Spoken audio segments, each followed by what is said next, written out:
Back here at the tank, Brodie Brazil with Drew Remenda. 3-2 final score. Sharks over the Canucks. Not a Picasso today, right? But I feel like the Sharks at least managed their way to this victory. They were behind. They came back. They managed the end of the game quite well. The end of the game was key, crucial. Now, you can argue the calls all you want, right? And I would, but I'm trying to be a nice guy when it comes to the referees. They took too many penalties. There were too many penalties with the Sharks by far. And agree with the call, disagree with the call, it doesn't matter. The penalties were the penalties. Right.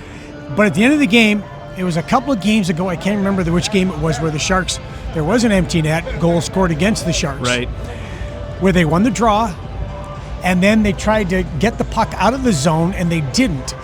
And what the coaches want is you to take the puck to the corner, freeze the puck up like they did. Right. I don't think they want the scrum and all that stuff that happens, but they did that. They got the help. They got the protection in there, and the game wound down to the 1.9 seconds, and nothing happened after that. But also during the penalties, the penalty kills, it was very good penalty killing. Yaroslav Askarov was fantastic.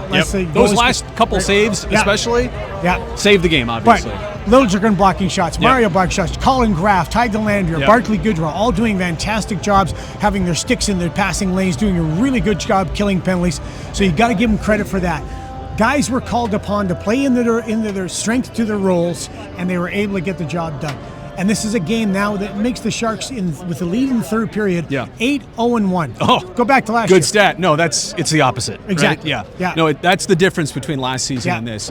Will Smith gets his 8th goal in the season, comes on the power play. There's just something about that cross-slot pass for the Sharks. When it's open, when it's available, it's dangerous, and they'll usually capitalize. I think sometimes on that power play, and big surprise coming for me, I know, again, I am at least have some self-realization that I love a simple power play where you get shots on the net, you crash the net, and you get to the net.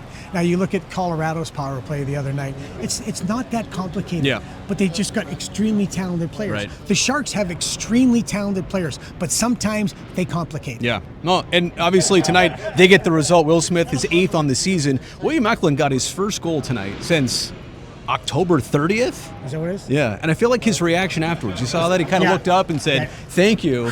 A timely goal, tied the game, but it's great to see Eklund get involved on the score sheet, He just shot it. He just put it through the man. Yeah. He just one put it timer. through the pillow. Just bang. And I love when William does that. I like when that shot goes through, and that was key.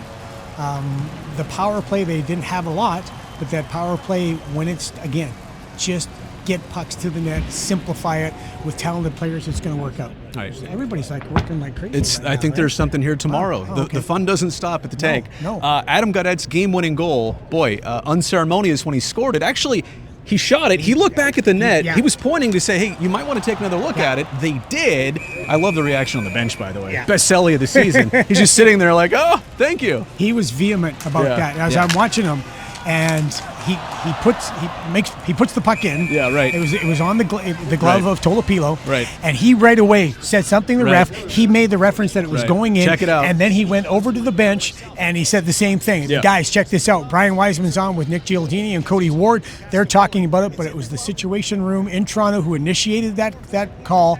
And they looked at it. They've got like a $10 million studio now that they put in there. They have all different angles. You could see the puck in the glove of Tolopilo, and it's behind the goal line. And that's obviously a 3-2 game. That was a pretty big goal. And again, 2 or fewer allowed by the Sharks to their opponent. I think a lot of that goes to Yaroslav Askarov. And we're nearing the end of November, so I'm almost careful about this month ending. I hope December is more the same, because he basically turned it on here at the beginning of this month. But he just continues to show you the same thing game after game. I know last game, but I feel like now we can all move away from last game in Colorado, because now we've seen something different. But it was interesting, though, right? Ryan Warsofsky starting him tonight.